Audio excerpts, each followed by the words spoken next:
and stick your head out and yell, I'm as mad as hell, and I'm not gonna take this anymore!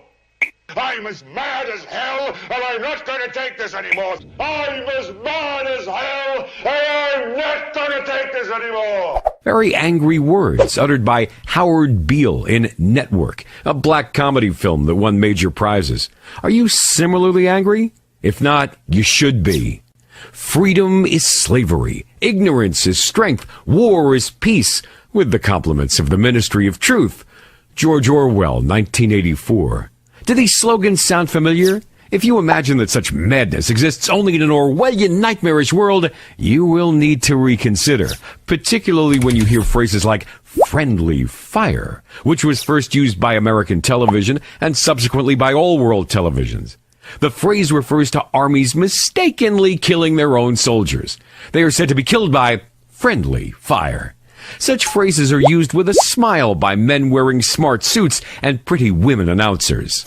If the lies advanced by the media do not drive you mad, then remember George Orwell's words. Only the proletariat have retained their mental faculties, and they have not understood the great mass of rubbish and lies they are fed. They swallow it like a finch swallowing a corn seed, but discharge it without digesting it. The overwhelming majority of the world population are just like this little bird. In 1983, 50 major companies controlled 90% of the world's media. Is that a fair percentage? Well, today, only 6 companies control the world media. Is this hard to believe? People tend to think that companies like Fox, Wall Street Journal, New York Post are independent, but they all belong to News Corp. In short, we may say that CBS, Time Warner, Viacom, Disney, News Corp, and GE control 90% of the world media.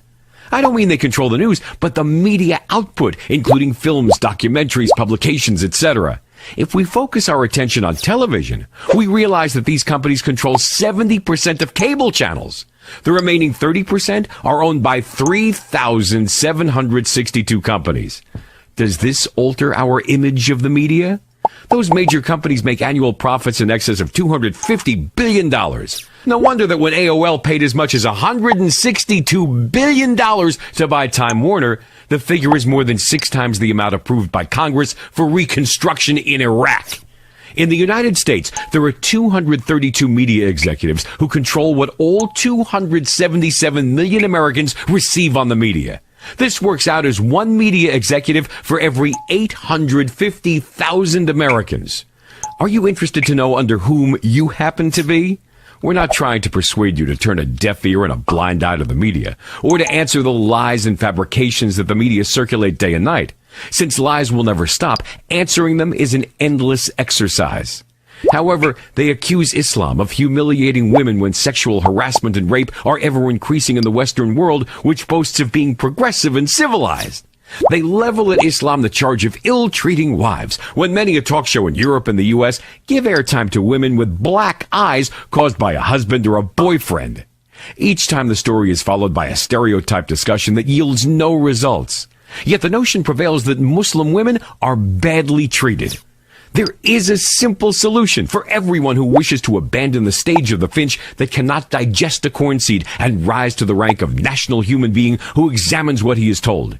To begin with, 2 things are needed. The first step is to sober up so that we cannot be deceived by a handful of people. The second is to undertake one's own research, using those gray cells in our brains. When we do that, we shall make the same angry outburst as Howard Beale.